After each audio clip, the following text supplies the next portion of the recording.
Hello, everybody, and welcome to another episode of History Quest. Again, I'm your host, Brian Haynes, the director of the McLeod County Historical Society in Hutchinson, Minnesota. Recently, I've been doing a lot of writing for the Hutch Leader and then as well for the McLeod County Chronicle. And a lot of the stories have been centered around the Civil War. I really don't have any, there's no big anniversary or anything like that. I guess just lately I've really been feeling like researching the Civil War, especially on a local scale here in McLeod County. So if you'll remember last month I had a few stories about the Civil War. And like I said, if you read my column, you will read quite a few stories lately about the Civil War. And so this month for the show, I decided, let's talk about the Civil War some more. Our magazine also, right here in McLeod, this is available to members of the museum. So for $25 for a membership, you get 6 of these magazines a year. And they just have a little feature story plus some news about what's going on at the museum and a little calendar of events. I wrote a big piece in this about the history of the Civil War, specifically with McLeod County, how people prepared, who fought, and some of the engagements that they were part of. But at any rate, I wanted to actually tell one of the stories that's in this magazine for the show this month. And I titled it very, very simple, just McLeod County and the Civil War.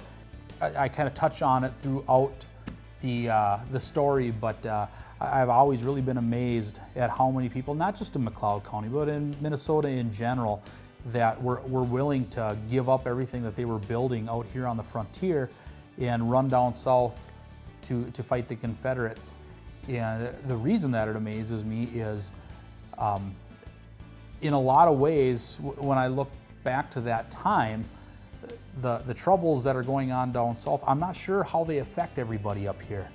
And maybe it was just the mindset of the times. I can't really put my finger on it, but people were just so willing to risk their lives and march south and leave their homes, to whatever was going to happen. So at any rate, that's what our story is going to be about this month. So why don't you sit back, and I hope you enjoy.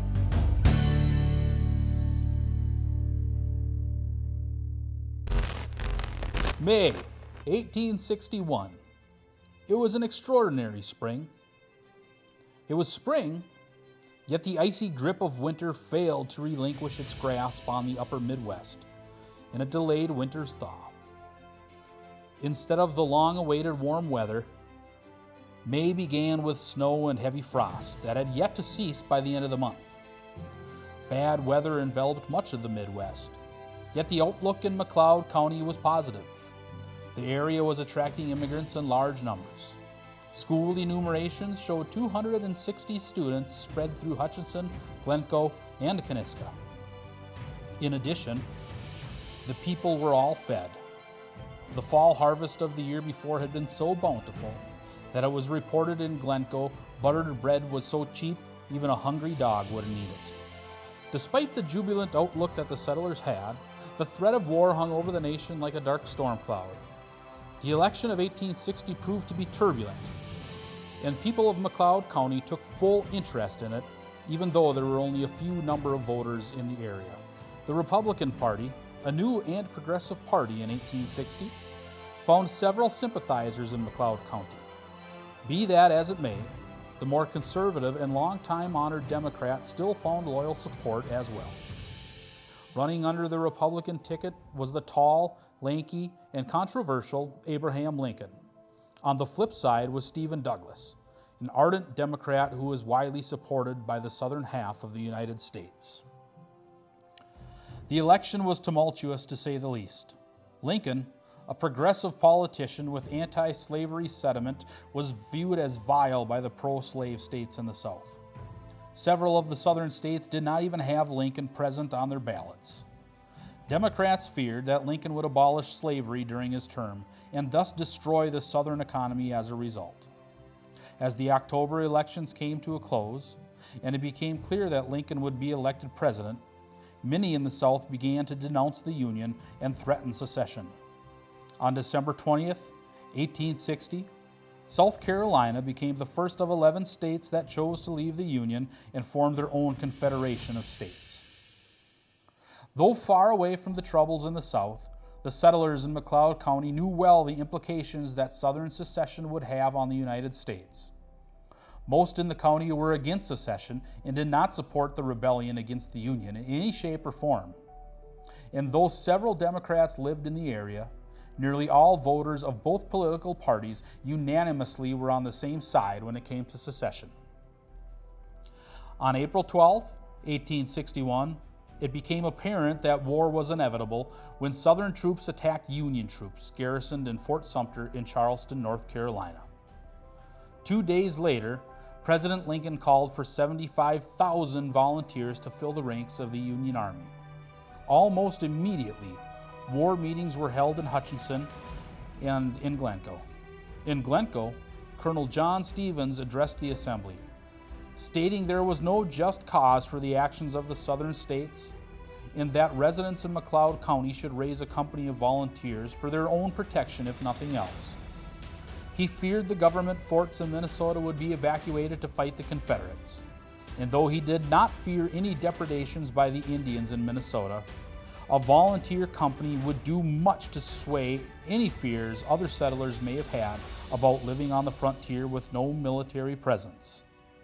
A motion was made and then seconded that we, the citizens of McLeod County, in public meeting assembled, do hereby express our firm attachment to the Union and the Constitution of the United States, and do most solemnly protest against the lawless, unjustifiable, and wicked conduct of those who have been instrumental in creating the disturbance.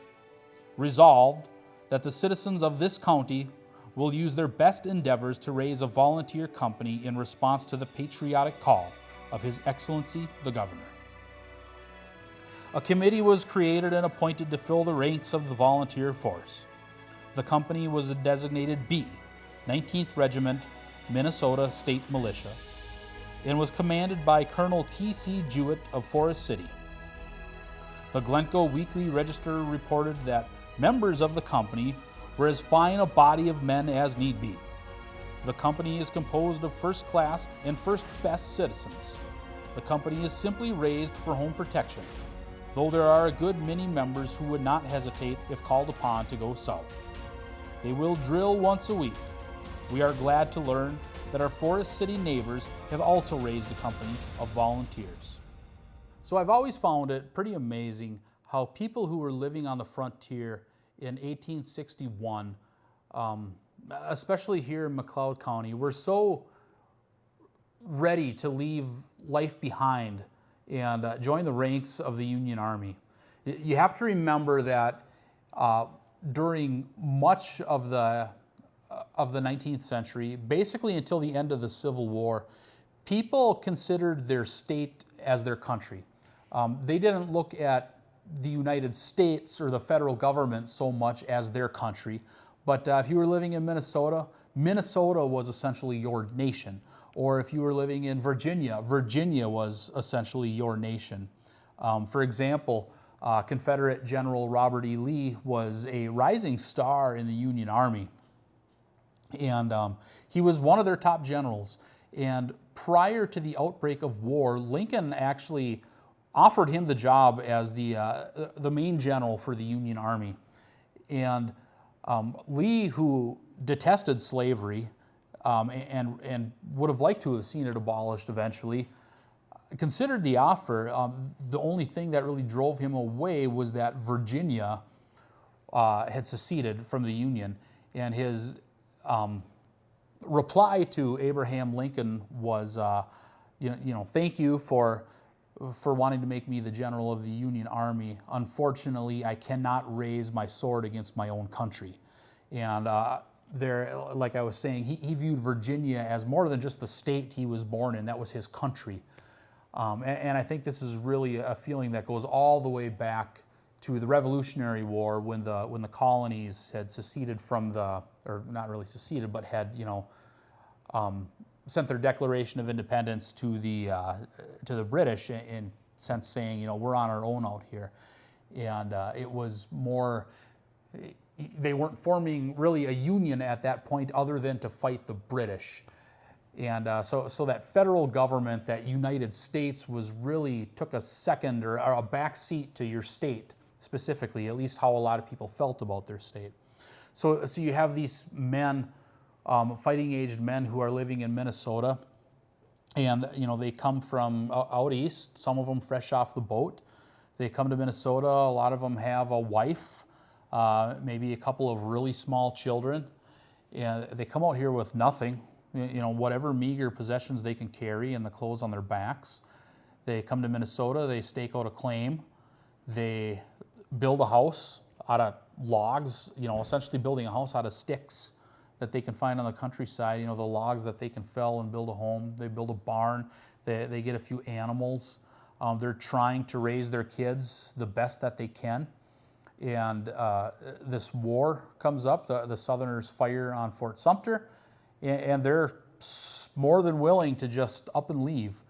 And, in a sense, to me anyway, it's like you're leaving your wife, your child at home, and not necessarily to fend for themselves, as there are other people in the settlements, not very many, but there are other people in the settlements, and there are some, older men and teenage boys who are of working age but not yet of fighting age, and that's really who you're leaving behind.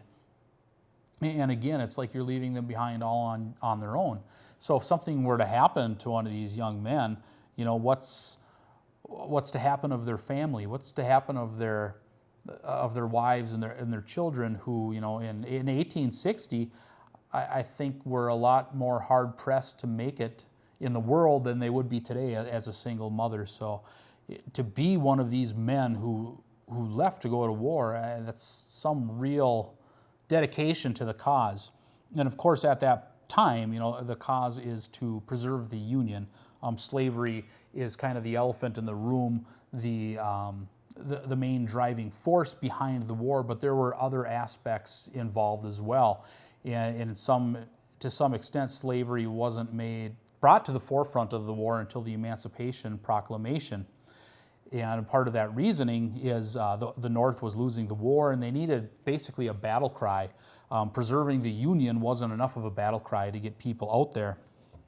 And in addition, the South was there was danger of the British and the French and maybe potentially other European countries siding with the Confederates due to the fact that they had previously gotten a lot of their cotton from the South or from the United States, and right now they couldn't get the cotton. So if they joined in the war, sent troops or sent munitions to the Confederates, and essentially fighting a proxy war with the United States, that the Confederates would have a much greater chance of winning the war. So by Lincoln signing the Emancipation Proclamation and making slavery illegal in the United States, he's putting that final nail in the coffin of the Confederates. He's giving the Union a battle cry to go on and fight. And not only that, the English and the French, any European nation now, isn't going to back a country that is essentially fighting for slavery. And like I said, the slavery was the overriding aspect of the war throughout the course of the war, and even before the war and after the war. However, it wasn't really established as the main cause until after the Emancipation Proclamation. So rewinding a little bit, these men at this time are in part fighting to end slavery, but in large part they're fighting just to preserve the Union. And so I've just always been amazed at how willing they were to up and leave everything they had to go fight the Confederates in the South. It wasn't long before official enlistments for the Union Army began. The first of the McLeod County men to volunteer for the ranks was a young Lloyd Pendergast, a 19-year-old settler from Hutchinson. In Minneapolis, on May 4th, volunteers were assembled to enter the Union Army. Pendergast raced to Minneapolis and signed his name to join the ranks. He was immediately mustered into the 1st Minnesota as a private in Company D and would fight in the First Battle of Bull Run, as well as many other major engagements in the Eastern Theater.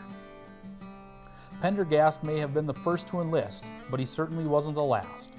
On May 26, Rollin M. Burnham enlisted in Company I of the 1st Minnesota, and Daniel Butler enlisted and was mustered into Company B. During the first months of the war, battles were mostly small skirmishes between Southern militias and Federal troops. That would all change, however, on July 21st at a place called Manassas, known widely as the First Battle of Bull Run. Here, Union and Confederate troops clashed in the first major battle of the war. Initially, it looked as though the Union would be victorious. In a turn of events, however, Confederate troops turned the tide of the battle and sent the Union Army scrambling back north. Though the battle proved to be costly to the Union, many still believed a Northern victory could be attained in a short amount of time. So much that when General Tecumseh Sherman warned that the war would drag out with hundreds of thousands of casualties, he was chided by the press and relieved of his duties. It wasn't long, however, that Sherman proved to be correct in his assessment. By October of 1861, it was clear that the Union would need more soldiers, and several men from McLeod County answered the call. 2 men joined the 3rd Minnesota in September, and several joined the ranks of the 4th Minnesota and were placed in Company B, a company made almost entirely of McLeod County men. In Company H, 4 men were from McLeod County, and 2 of them were father and son. Those who joined the ranks of the Union were not merely enlisted men. Several rose rapidly to become officers. Captain James Edson, Lieutenant Ransom Judd, Lieutenant Rudolph Borgersrode, and Orderly Sergeant Cyrus L. Schneider were all officers from McLeod County. Though many men had been mustered into the Army, there were several who had yet to be marched off to war. Company A, made from a mix of men from Carver and McLeod counties, spent the winter of 1861 to 1862 at Fort Ridgely in Minnesota. The men were so close to home that many took their furloughs with their families. In fact, on New Year's Eve, a grand ball was held at the fort, which many wives, sisters, and sweethearts were able to attend. In December of 1861, several Dakota natives came to McLeod County from their reservation in the west and camped along Buffalo Creek in Glencoe to hunt. Little Crow also wintered in the county, but brought his band back close to Hutchinson and wintered in the grove of Dr. Benjamin. They stayed for 2 months to hunt in the woods and trade with the settlers. Complaints of Dakota hunters helping themselves to the animals caught in settlers' traps or hay for their ponies was common. Yet their presence was an annual affair, and for the most part, settlers in the county looked forward to their return each year. Little did anyone know, however, that when the Dakota left in February 1862, their return later in the year would be under far different circumstances. Winter eventually turned to spring, and many in McLeod County were missing the husbands, brothers, and fathers when it came time for spring planting. Most were young, married with 1 or 2 small children, and had claims that were still very primitive. That said, the thoughts of many were on the war down south, and people did what they could to raise money for aid. Many dug ginseng and gave all their proceeds to the soldiers fighting the rebels. As spring ended and summer began, many of the McLeod County soldiers who were stationed in Minnesota forts received the call to march south. For the most part, they were sent to Tennessee to fight the war's western theater. There they engaged in battles of Mill Springs, Corinth, Bragg's Campaign, and Tullahoma. By late summer, the McLeod County men fighting in the South had reason to fear for their loved ones back home. Money owed to the Dakota for the sale of their lands to the United States was late. Due to the morbid state of the Dakota Indian reservations in Minnesota and the economical and financial situation they found themselves in, several large factions of Dakota warriors left the reservation and began making war upon white settlers in central and southern Minnesota. What men remained home, mostly old men and boys, enlisted in makeshift home guards and militias to try and fend off the attacks by Dakota warriors. Tales of the horrors in Minnesota surely had an impact on the McLeod County men fighting in the South. Yet they had little choice but to hope the United States Army in Minnesota could quell the uprising and turn things back to normal. By fall of 1862, the bulk of the fighting back home had ended, and by 1863 was all but over. By July of 1863, Union supporters had reason to believe they would win the war. A Union victory at Gettysburg, combined with the Emancipation Proclamation delivered in the fall of the previous year, bolstered men to join the Army and urged current soldiers to re-enlist at the end of their terms. As the year wore on and turned into 1864, swells of McLeod County men joined to fight again. Many of the men had experience fighting the Dakota in 1862 and were well accepted by the veteran soldiers fighting the Confederates. Young men like Charles Zarnke fought the Indians in battles like Birch Coulee, and later was tasked with driving the Confederates out of the Mississippi River port cities. By the end of 1864, it looked as though a Union victory was at hand. The Confederacy could scarcely supply their own troops, and many had lost the will to fight. In spring of 1865, at a place known as Appomattox Courthouse, Confederate General Robert E. Lee surrendered the Army of Virginia to Union General Ulysses S. Grant. In the weeks to follow, more Confederate commanders would lay down their arms, officially ending the American Civil War and allowing the hundreds of McLeod County men to return home and resume their lives. Well, that was our story for you this month. I hope you enjoyed it.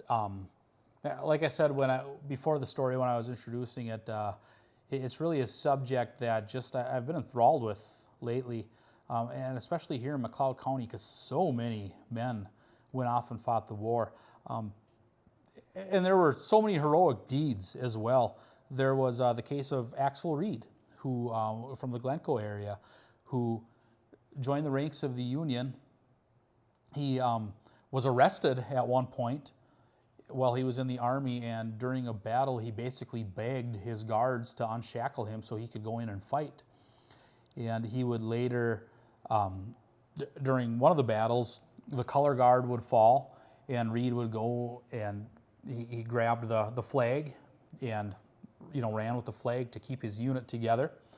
And in another instance, his arm was hit with shrapnel, and they had to amputate the arm from the elbow up. And that would have given him a discharge. He could have gone home with that and left the war behind him, and he chose not to. He chose to actually go on fighting in the Civil War with one arm.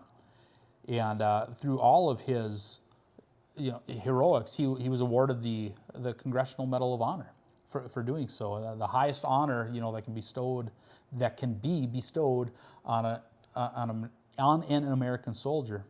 There was also the case of men like Henry Abbott, who was one of the few survivors from the 1st Minnesota.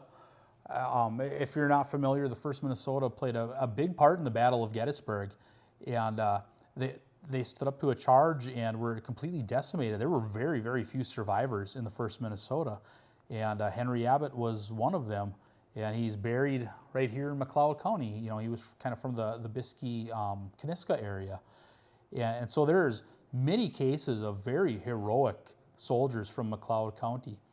And as I mentioned in the story too, what must have been going through their minds when they heard of what was happening back up in Minnesota in 1862 when the Dakota Warriors started to attack the settlements. I mean, it was gruesome. It was very much take no prisoners at the beginning. And so if you have a family back in Minnesota, I imagine how much that must affect your psyche when you're down in Tennessee or Mississippi or Missouri. If you're stationed down south fighting the Confederates, knowing that up north for lack of a better term, the Indians are attacking, and you have no idea what your family, are they safe out there on the frontier? You have no idea, and yet these men continued to fight on. So just a very big testament to them. And at any rate, like I said, I really have enjoyed writing these, and especially this one. So I hope you enjoyed that story. I also want to share with you some news at the museum. Clearly summer's over and fall is in the air. In case you weren't aware, I'll mention it again. Our new addition is completed, and we actually were able to move that old Ellis Chalmers that we had in the old exhibit hall That's a fuel cell Allis-Chalmers, one of a kind. It's actually on loan from the Smithsonian to the Historical Society here in Hutch. And we moved that back into our new addition to go along with the ag theme. I also just wanted to take a moment to talk to you about the annual meeting. The annual meeting will be coming up on October 18th at 6:30 p.m. at the museum. That's a Monday night. There's not going to be a meal. In the past, there was a meal, and we've kind of tried to get away from the meal. So we're just going to offer some light snacks, coffee, cider, since it's fall, maybe some candy too, you know, trick or treat. But at any rate, we'll be having the annual meeting this year. Of course, last year we weren't able to hold it in person, so we just sent out ballot. We did our own version of mail-in ballots, and didn't have to contest anything. All's good. But at any rate, this year we'll be having an in-person annual meeting at the museum on October 18th at 6:30 p.m. And remember, that's a Monday. We'll have a guest speaker this year for the annual meeting. It is Mr. Bob Gash. He is president, I believe, of the Dassel Historical Society, and he's involved with some other historical organizations as well. He's kind of a renowned storyteller. I guess he goes to a lot of school events, historical societies, and tells stories, historical stories. And he'll be coming down to the museum to tell us a story. If you get the Star Tribune, he was actually in the Star Tribune. There was this great article about him. And it was because of that, you know, I saw that and I said, hey, we need a guest speaker. Let's see if we can get this guy. And sure enough, he was very willing to do it. He's given the county museum a great, you know, discount basically to come and talk. And he's going to talk about old-time vehicles, learning to drive old-time vehicles. And we're talking like Model Ts and stuff like that. He actually told me, just as a little bit of like a preview, he said, you know, imagine getting behind the wheel, and these people that were driving Model Ts were used to driving horses. And so they would get behind the wheel, and when it was time to accelerate, they would say, giddy up. And when it was time to stop, they would actually pull back on the steering wheel and say, whoa, you know, but of course it wouldn't stop. So, you know, had to use the brake. I imagine there was a lot of buildings that got run into at that time because the cars don't, you know, respond to verbal commands. But at any rate, he's going to be our guest speaker, and so we're pretty excited about that. And then also, we are holding our next Breakfast Club meeting on October 25th. And since that's harvest time, the topic for the October 25th Breakfast Club is going to be harvesting on the farm, fall harvest on the farm. So I hope a lot of you can come down and share some stories if you grew up on a farm or knew somebody, or just come down and listen to some stories. Last thing I want to tell you, and this is about our Whoopie John display in the addition. We have brought in a drum set and a tuba that was actually used by the original Whoopie John band, and it was loaned to us by the Music Hall of Fame in New Ulm for our Whoopie John display in the new edition. So definitely come down and check that out. That's really what I have for you this month, so I hope you enjoyed the show, and I hope to see you down at the museum soon, and I hope you tune in again next month. So thank you very much.